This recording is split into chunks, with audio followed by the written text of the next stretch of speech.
పరిశుద్ధులు ప్రియులైన దేవుని పిల్లలందరికీ యేసుక్రీస్తు నామములో శుభవందనాలు తెలియజేసుకుంటా ఉన్నాను. లెంట్లోని 3వ ఆదివారం కోసం పెద్దలు మనకు ఏర్పాటు చేసినటువంటి పాఠ్యాంశాలు సమూయేలు గారు రాసిన 2వ గ్రంథంలోంచి 22వ అధ్యాయము 1 నుంచి 7 వచనాల వరకు. ఆ తర్వాత మనకి ఇవ్వబడినటువంటి ప్రకటన గ్రంథంలో ఉంది 2వ అధ్యాయం 1 నుంచి అది కూడా 7 వచనాల వరకు. ఆ తర్వాత యోహాను సువార్త 8వ అధ్యాయంలోంచి మనకి ఇవ్వబడిన పాఠ్య భాగాలు 42 నుంచి 51 వచనాల వరకు ఇవ్వబడ్డాయి. ఈ 3 కూడా దేవుని మాట వినిన వారు ఏ విధంగా, అంటే దేవుని మాట గైకొన్న వారు ఏ విధంగా మరణాన్ని రుచి చూడరో, ఎవరు జయిస్తారో, ఈ లోకములో మనం జయించడానికి మనం ఎదుర్కొనే పరిస్థితులు ఏంటో అనేది ఈ 3 గురించి చెప్పబడింది. మొట్టమొదట మనకి ఇవ్వబడిన పాత నిబంధన గ్రంథంలో సమూయేలు గారు రాసిన 2వ గ్రంథం 22వ అధ్యాయం 1 నుంచి 7 వచనాలు ఏమి ఇవ్వబడిందంటే, అక్కడ యెహోవా తనను సౌలు చేతిలో నుంచి శత్రువుల బారి నుండి కాపాడిన తర్వాత ఒక జయగీతాన్ని దావీదు గారు రాశారని అక్కడ ఆయన ఆలపించిన ఒక గీతం. అంటే అది జయోత్సాహంతో దేవునికి స్తుతి చెల్లిస్తూ పాడిన గీతం అన్నమాట. అందులో ఆయన తనకున్న పరిస్థితుల్ని చెప్తూ దేవుణ్ణి కీర్తిస్తారు. ఆయన ఏమంటారంటే, యెహోవాయే నా శైలము, నా కోట, నా రక్షణ, నా దుర్గము, నా రక్షణ కేడము, నా శృంగము, నా ఉన్నత దుర్గము, నా ఆశ్రయ స్థలము, ఇంకా నేను ఆయననే ఆశ్రయించుదును. ఇన్ని చెప్తారు. అంటే అన్నీ కూడా రక్షణకు సంబంధించినవే. కోట అంటే మన దానిలోకి వెళ్తే ఎవరు మనల్ని లోపలికి సమీపించలేని విధంగా మనం కాపాడబడతాము. శైలము, ఆ తర్వాత శృంగము, రక్షణ శృంగము, దుర్గమన్న కూడా కోటే. ఆ తర్వాత ఆశ్రయస్థానము, నేను ఆయననే ఆశ్రయిస్తాను అని చెప్తూ, శత్రువులు బలాత్కారులు నన్ను చుట్టుముట్టినా సరే శత్రువుల చేతిలోంచి నన్ను ఎవరు విడిపిస్తున్నారంటే కీర్తనీయుడైన యెహోవాయే నన్ను విడిపిస్తున్నాడు. ఎందుకంటే నేను ఆయనకు మొరపెట్టాను. ఆయనకు మొరపెట్టినప్పుడు నన్ను వారి చేతిలో నుంచి, శత్రువుల చేతిలో నుంచి విడిపించాడు. బలాత్కారుల చేతిలోంచి విడిపించాడు.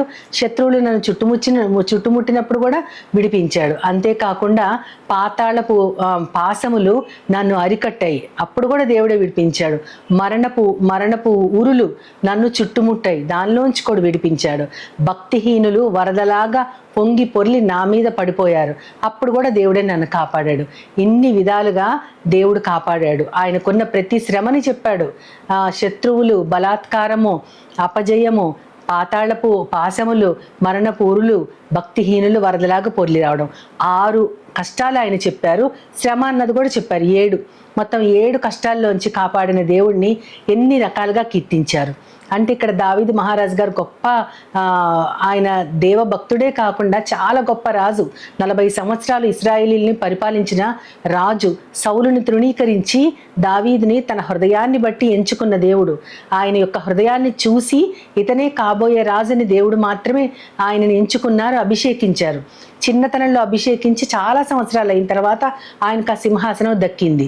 అప్పటిదాకా కూడా ఎంతో జాగ్రత్తగా ఆయన భయభక్తులతో నడిచిన ఆ విధానం అంతా కూడా మనకి రాజుల గ్రంథంలో, సమూయేలు గ్రంథంలో మనం చదువుతాము. అంతటి గొప్ప మహాభక్తుడు తనకున్న విజయాన్ని కేవలము అది తన యొక్క పరాక్రమము, తన యొక్క శూరత్వము, తన యొక్క బాహుబలము ఇవన్నీ చెప్పట్లేదు. ఆయన కేవలము యెహోవా వల్లనే, ఆయన నా కోటగా ఉండబట్టి, నా రక్షణగా ఉండబట్టి నేను జయించాను. ప్రతి దానిని ఈ లోకంలో మనుషులు ఎదుర్కొనేవి ఏంటి? బలాత్కారం ఎదుర్కొంటారు మనుషులు, శత్రువులను ఎదుర్కొంటారు, మరణాన్ని ఎదుర్కోవాలి మనము. ఆ తర్వాత భక్తిహీనులు మన మీద వేసే నిందల్ని మనం ఎదుర్కోవాలి. రకరకాలు అన్ని రకాలు కూడా ఆయన ఎదుర్కొన్నాను అని చెప్తున్నాడు. కానీ అన్నిట్లో కూడా దేవుడే నాకు జయమిచ్చాడు అని దేవునికి స్తుతి గీతం పాడుతూ ఆయనకి తన జిహ్వా ఫలాన్ని సమర్పిస్తున్నాడు దావీదు మహారాజు గారు. అయితే యేసుక్రీస్తు వారు మాట్లాడుతూ యోహాను సువార్తలో ఆయన మాట్లాడుతూ 8వ అధ్యాయంలో 42 నుంచి అక్కడ ఆయనకు ఒక డిస్కషన్ జరుగుతుంది. అంతకుముందు ఆయన యూదులతో మాట్లాడుతూ, మీరు నా వాక్యమందు నిలిచి ఉంటే మీరు సత్యాన్ని గ్రహిస్తారు, సత్యం మీరు తెలుసుకుంటేనే మీరు స్వతంత్రులు అని ఆయన అంటారు. అంటే సత్యం ఏదో తెలుసుకుంటేనే మీరు ఆ ఫ్రీనెస్ని, ఆ ఫ్రీడమ్ని అనుభవించిన వారు, మీరు విముక్తి చెందిన వారు అని అర్థం. అయితే వాళ్ళు ఏమంటారంటే, మేము స్వతంత్రం అవటానికి మేమెవరికి బానిసలం కాదంటారు. వాళ్ళు ఎంత చమత్కారంగా ఎంత తిప్పి మాట్లాడతారంటే, నువ్వైతే సత్యాన్ని గ్రహించమంటున్నావు, అప్పుడే మేము ఆ శాల్వేషన్ని అనుభవిస్తాము, ఆ రక్షణ, ఆ యొక్క ఫ్రీడమ్ని అనుభవిస్తాము అని చెప్తున్నావు, కానీ మేము ఎవ్వరికి ఎప్పుడు బానిసలం కాదు, మేము సత్యాన్ని గ్రహించటానికి అని అంటున్నారు. వాళ్ళైతే యేసుక్రీస్తు వారు ఆయనకున్నటువంటి జ్ఞానము ఎవ్వరిని మాట్లాడనివ్వదు.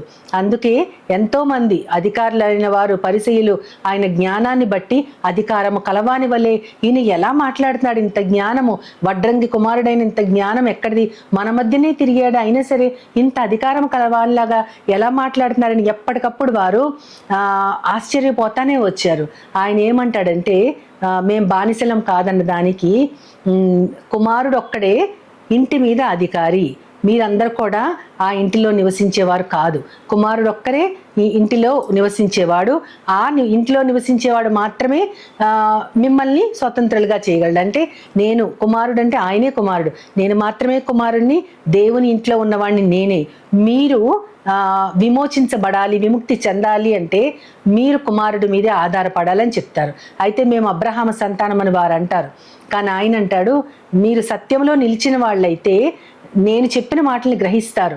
మీరు అబ్రహాము సంతానం అంటున్నారు, కానీ మీరు అలాగా బిహేవ్ చేయట్లేదు, ఆయనలాగా మీరు లేరు, మీరు మీ తండ్రిలాగా ఉన్నారు.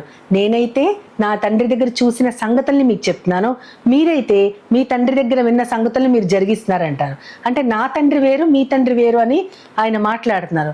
మాట్లాడినప్పుడు 42 నుంచి మనకు వస్తుంది, అక్కడ ఏమని ఉంటుందంటే, మీరు సత్యాన్ని గనక అనుసరిస్తే నా మాటలు వింటారు, ఎందుకంటే నేను సత్యాన్ని చెప్తున్నాను కాబట్టి మీరు నాలో విశ్వాసం ఉంచితే నా మాటల్ని నమ్ముతారు అని ఆయన తన గురించి తాను చెప్పుకుంటా ఉంటారు. అయితే అక్కడ ఆయన స్వకీయ మహిమను గురించి చెప్తా ఉంటారు. నేను నా సొంత మహిమని వెతుక్కోవడానికి రాలేదు, తన మహిమని వెతుకుచూ తీర్పు తీర్చువాడు ఒకడు కలడని చెప్తారు. ఆ ఒక్కడు ఎవరు? తీర్పు తీర్చేవాడెవరు? తన మహిమను వెతికేవాడెవరు? అంటే అది మనుషుల వల్ల సాధ్యం కాదు. యేసుక్రీస్తు కూడా అలాంటి పని చేయలేదు. కానీ ఆయన ఏం చెప్తున్నారంటే, తన మహిమను వెతుకుచూ తీర్పు తీర్చేవాడు ఒక్కడే ఉన్నాడు, ఆయనే తండ్రి. మీరు గనక నా మాటను గైకొంటే మీరు ఎన్నటికీ కూడా మరణాన్ని రుచి చూడరు అని ఆయన చెప్తాడు. అంటే ఇందాక దావీదు మహారాజు గారు ఏ విధంగా అయితే దేవుని మీద ఆధారపడి తనకున్న విజయాలు, తను విమోచించబడినవన్నీ కూడా దేవుని మీదే ఆనుకొని దేవుడే ఇచ్చాడని ఎలాగ ఆయన కీర్తిస్తున్నారు, వీళ్ళు మాత్రం, ఈ యూదులు మాత్రం యేసుక్రీస్తు వారిని నిరాకరించి ఆయన చెప్పేది తప్పంటున్నారు. అప్పుడు యేసుక్రీస్తు వారు మధ్యలో ఒక మాట అంటారు, మీరు ఎవరి సంబంధులు ఆయన చెప్తారు. ఆయన అంటారు, నేను నా తండ్రి సంబంధిని, మీరు మీ తండ్రి సంబంధులు అంటారు. వాళ్ళ తండ్రి ఎవరనేది ఆయన 44వ వచనంలో చెప్తారు, మీరు అపవాది సంబంధులు, వాడు తన దురాశను, మీరు మీ తండ్రి దురాశను నెరవేరుస్తున్నారంటారు. అపవాది సంబంధులు అంటే మీరు సాతానికి చెందిన బిడ్డలు కాబట్టి మీ శరీర దురాశని మీరు నెరవేరుస్తున్నారు. వానిలో సత్యమే లేదు, వాడు అసలు ఎప్పుడు సత్యములో నిలకడగా లేడు, వాడిలో సత్యము లేదు, వాడు చెప్పేవన్నీ అబద్ధాలే. వాడు చెప్పేవన్నీ కూడా అబద్ధాలు మాత్రమే కాదు, తన స్వభావాన్ని అనుసరించే మాట్లాడుతున్నారు. ఇతను మీ తండ్రిని చెప్తున్నారు. అపవాది సంబంధులైన వారు దేవునితో వాదిస్తూ ఆయన సత్యాన్ని గ్రహించకుండా ఆయన మాత్రమే రక్షించగలడని వారు ఎలా చెప్తున్నారో దేవుడు వాళ్ళని పాయింట్అవుట్ చేస్తూ, నేను మాత్రం మీరు మీ తండ్రి గురించి, తండ్రి యొక్క స్వభావాన్ని బయట పెట్టుకుంటున్నారు, నేను మాత్రం నా తండ్రిని అనుసరించి నడుస్తున్నాను, నా మహిమను నేను కోరుకోవట్లేదు, తండ్రి తన మహిమ తానే చూస్తారు, తానే తీర్పు తీరుస్తాడు, ఆయన నా మాట కనుక గైకుంటే మీకు ఎప్పటికీ కూడా మరణం ఉండదని ఎంతో స్పష్టంగా చెప్తున్నారు. అక్కడైనా సరే దావీదు గారైనా సరే, ఇక్కడ యేసుక్రీస్తు వారైనా సరే ఒక్క తండ్రి మీదే ఆనుకున్నారు.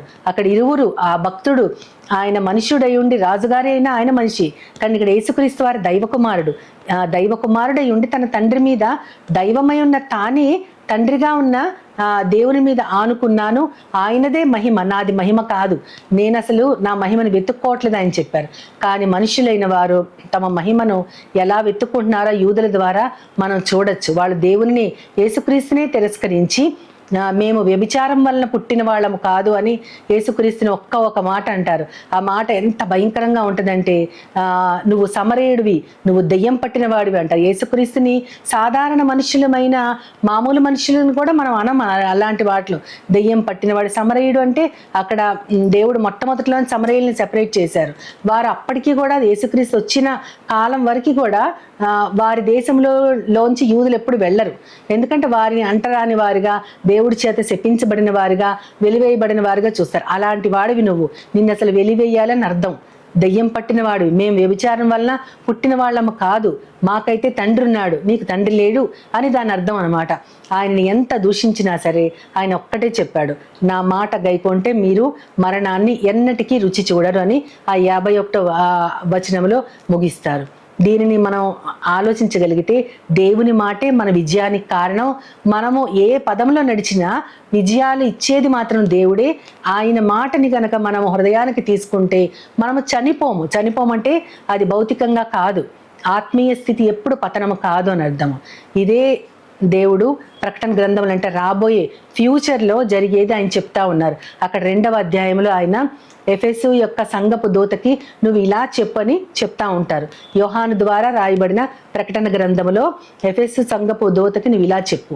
అది ఎంత బాగుంటుందంటే, ఎంత బాగా మెచ్చుకుంటారంటే, నీ క్రియలను, నీ సహనమును, నీ కష్టమును నేను ఎరుగుదును అంటారు.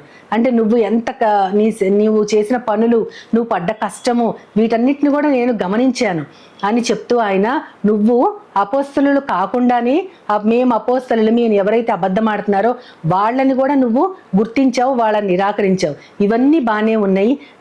నువ్వు నా నామాన్ని భరించి, నువ్వు నా భారం భరించి నువ్వు ఎంతో సహనాన్ని వహించావు, కానీ నువ్వు అలసిపోలేదు. నువ్వు ఎంత భారం భరించినా అది నా కోసం భరించావు కాబట్టి నువ్వు అలసిపోలేదు. ఇవన్నీ నాకు తెలుసు, కానీ నీ మీద ఒక తప్పు ఉందని దేవుడు చెప్తా ఉన్నారు.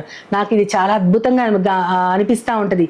భక్తులు అనుకున్న వాళ్ళందరూ కూడా ఈ స్థితిని ఐడెంటిఫై చేసుకోవచ్చు. వాళ్ళని ఏంటంటే అన్ని బాగుంటాయి, కానీ ఒక్కటి బాగోదు. ఏంటంటే నీ మొదటి ప్రేమను నువ్వు విడిచిపెట్టితివి. అంటే మొట్టమొదటి దేవునిలోకి వచ్చిన కొత్తలో ఎంత ప్రేమగా, ఎంత భక్తిగా, వాళ్ళు ఎంత భక్తి జీవితం గడుతూ ప్రతి దానిలో కూడా పరిశుద్ధతను ఆశించి ప్రతి దానిని కరెక్ట్ చేసుకుంటా, దిద్దుకుంటూ, దేవునికి ఇష్టమైనట్లు ఉన్నామా లేదా అని వాక్య ప్రకారం వారు సరిచేసుకుంటూ ముందుకు వెళుతూ ఉన్నటువంటి వారు, అటువంటి మొదటి ప్రేమ ఇప్పుడు లేదంట.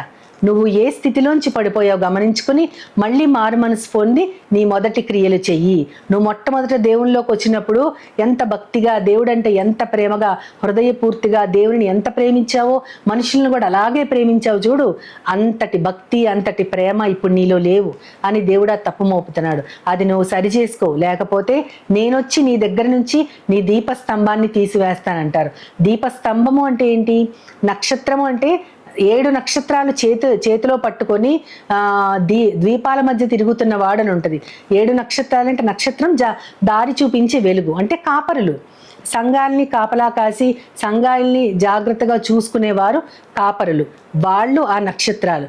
వాళ్ళ దగ్గర ఉన్న దీపస్తంభం అంటే దేవుని యొక్క ఆత్మ, దేవుని యొక్క అభిషేకము. నువ్వు గనక సరిగ్గా లేకపోతే, ఈ ఒక్కటి నువ్వు సరి చేసుకోకపోతే నీ దగ్గర నుంచి నేను దీపస్తంభాన్ని తొలగిస్తానని దేవుడు చెప్తున్నాడు. అంతేకాకుండా ఇంకొక కితాబు, ఇంకొక బిరుదు కూడా దేవుడు అక్కడ ఇస్తారు. నువ్వు నికోలాయితుల బోధని నువ్వు తిరస్కరించావు, అట్లాంటి వాళ్ళని నువ్వు గమనించి వారిని ఎప్పుడు నీ దగ్గరికి రాలేదు, నేను కూడా వాళ్ళని ద్వేషిస్తున్నానని దేవుడు చెప్తారు. నికోలాయితులు ఎవరు అని నేను ఒకసారి అలాగ సెర్చ్ చేస్తూ ఉంటే నాకు కనపడింది. నికోలాయితులు అనే దానికి కొంతమంది ఏమో నికోలాస్ అనేటటువంటి ఒక వ్యక్తికి చెందిన వర్గంగా అటువంటి ఆ కేటగిరీ ప్రజల్ని నికోలాయితులు అన్నారు. కానీ నికోలాయితులు అంటే దాని అర్థం ఏంటంటే ప్రజల మీద అధికారం చెలాయించేవారు. నికో అంటే జయించేవాడు, లాయిస్ అంటే అక్కడ ప్రజలు అని అర్థం. ప్రజల మీద అధికారం చెలాయించేవారు అంటే ప్రజల మీద అధికారం చెలాయించేవారు ఎవరంటే ఇందాక యేసుక్రీస్తు వాదించారు కదా, వారు ప్రజల మీద అధికారులు. యూదులు వారు ఏంటంటే మేము దేవుని సంతానము, మాకు తిరుగులేదు, అబ్రహాం మా తండ్రి అని వారు చెప్పుకుంటూ తిరిగేవారు. కానీ వారు తమకంటే తక్కువ వాళ్ళని, వాళ్ళే పుణ్యాత్ములైనట్టు, వారే గొప్ప దేవుని వరాలని పొందినట్లు మిగతా వారిని తిరస్కరిస్తూ ఉంటారు. అంటే వారు మనుషులపైన అధికారం చెలాయించేవారు. అదే నికోలాయితుల బోధ. అటువంటి బోధన నేను తిరస్కరిస్తున్నాను, అట్లాంటి వాళ్ళని ద్వేషిస్తున్నానని చెప్తారు. ఇవన్నీ చెప్తూ జయించువానికి జీవ వృక్ష ఫలాలని భుజింపనిత్తును అంటారు. అంటే నువ్వు జయించాలి, నువ్వు జయిస్తేనే ఏదైనా వనంలో నువ్వు కోల్పోయినటువంటి జీవవృక్ష ఫలం ఉంది కదా, అది జీవవృక్ష ఫలాలను కూడా వారు తింటూ ఉండేవారు. కానీ వారు తినకూడదు ఒక్కటే, మంచి చెడు తెలివినిచ్చే వృక్ష ఫలము. ఎప్పుడైతే అది తిన్నారో దేవుడు అక్కడి నుంచి వారిని పంపించేసి జీవవృక్ష ఫలాలు కూడా తిననీయకుండా వారిని అడ్డుకున్నారు. ఎందుకంటే ఆ ఫలాలు తింటే వారు పాపములోనే సదాకాలము జీవిస్తారు, వారికి మరణము వస్తేనే వారు తిరిగి జన్మించగలరు యేసుక్రీస్తులు. దానికోసం వారిని ఆ వనంలోంచి పంపించారు. ఇప్పుడు నువ్వు జయించు, నువ్వు జయిస్తే జీవవృక్ష ఫలాల్ని నువ్వు తినవచ్చు అంటారు. జయించేవాడు ఎవరంటే ఇందాక దావీదు మహారాజు గారు దేవునిని ఆనుకొని భౌతికంగా అనేక జయాల్ని పొందారు. అంతేకాకుండా యేసుక్రీస్తు కూడా చెప్పారు, నా మాట గైకొంటేనే నీకు మరణం ఉండదని. ఇక్కడ ఒక కాపరిని దేవుడు హెచ్చరిస్తున్నారు, నువ్వు సరి చేసుకోకపోతే నీ ద్వీప స్తంభాన్ని నీ దగ్గర నుంచి తీసివేస్తానని. అంటే అభిషేకము కోల్పోతే మనం దేనికి పనికి రాని వారం అవుతాము. ఒక సంఘాన్ని అది 5 మంది ఉన్నా 50 మంది ఉన్నా 5,000 మంది ఉన్నా సరే ఆ కాపరి ఎంతో జాగ్రత్తగా వాళ్ళ ఆత్మీయ జీవితానికి అతనే బదులు చెప్పాల్సినటువంటి పరిస్థితి. లెక్క అప్పజెప్పడానికి మీ యొక్క కాపరి బాధ్యుడు అని చెప్తాడు దేవుడు. అందుకనే మీ మీద భారంతో అతను ప్రార్థిస్తున్నాడు కాబట్టి మీ గురించి అతను దుఃఖపడకూడదు అని కూడా బైబిల్లో ఉంటుంది. కాబట్టి మన కాపరుల దగ్గర నుంచి ఆ అభిషేకం తొలగిపోకుండా ఎవరికి వారు, అంటే బోధ చేసే ప్రతి ఒక్కరు కూడా ఆ యొక్క అభిషేకాన్ని కోల్పోకూడదు. అది పోయిందంటే దేనికి పనిచేయము. ఆ అభిషేకాన్ని మనం కాపాడుకుంటే, దేవుని మీద ఆనుకుంటే, యేసుక్రీస్తు వారి మాటని మనము గైకొంటే, మనము ఈ లోకాన్ని దాటి పరలోకానికి వెళ్ళినప్పుడు సదాకాలం దేవునితోనే జీవించడానికి ఆయన మనకి ఆ జీవవృక్ష ఫలాల్ని అందిస్తారు. అంటే ఇది లెంట్ సీజన్లో వచ్చినటువంటి 3వ ఆదివారం కాబట్టి జయించడం గురించి మాట్లాడారు. జయించాలి అంటే ఈ లోకంలో శ్రమలను ఎదుర్కోవాలి. శ్రమలను ఎదుర్కోవడానికి శక్తి మళ్ళీ దేవుడే ఇస్తారు. ఆ శక్తి దేవుని మాట నుంచి మనకు వస్తుంది. ఆ మాట మనం గైకొని ఈ లోకంలో మనం ఎదుర్కొనే ప్రతి శ్రమని కూడా జయిస్తూ జీవవృక్ష ఫలాల్ని మనందరం కూడా భుజించాలని, యేసుక్రీస్తుతో పాటు సదాకాలం జీవించాలని మనందరి తరఫున చిన్న ప్రార్థన చేస్తూ దేవుని కోరుకుంటాను. ప్రేమమైడ ప్రియ పరలోకపు తండ్రి, నాయన ఈ ఆదివారం ప్రభ మీరు మాకు అందించినటువంటి పాఠ్యాంశాలు ఎంతో అద్భుతమైనవి ప్రభ. ఈ లోకంలో ఎదుర్కొనే శ్రమలన్నీ దావీదు మహారాజు గారు ఎదుర్కొన్నారు. ప్రతి శ్రమని ఆయన నోటితో పలికి ప్రభ స్తుతి గీతం చెల్లించారు ప్రభా. నిన్ను ఆయన స్తుతించారు, తనకున్న జయానికి కారణం మీరని చెప్పారు. ఇప్పుడైతే యేసుక్రీస్తు వారి మాటల్ని మేము గైకొంటే ఈ లోకములో మేము ఎదుర్కోవాల్సింది ప్రభా, మేము పోరాడేది శరీరులతో కాదు కానీ మేము పోరాడాల్సిన సాతాను సంబంధమైన సైన్యముతో ప్రభా, దురాత్మల సమూహముతో. కాబట్టి అటువంటి పోరాటంలో మాకు విజయాన్ని కలిగించడానికి మీ వాక్యము మాత్రమే మాకు ఆధారం ప్రభా. దాని ద్వారా మేము జయించి మేము జీవవృక్ష ఫలాల్ని భుజించి నీతో పాటు సదాకాలం జీవించగలుగునట్లు మమ్మల్ని అందరినీ చేతులకు అప్పజెప్పుకుంటూ నీ ప్రియ కుమారుడు నా ప్రియ ప్రభువైన యేసుక్రీస్తు వారి ద్వారా కోరి ప్రార్థిస్తున్నాను పరమ తండ్రి. ఆమేన్, ఆమేన్, ఆమేన్. వందనాలు.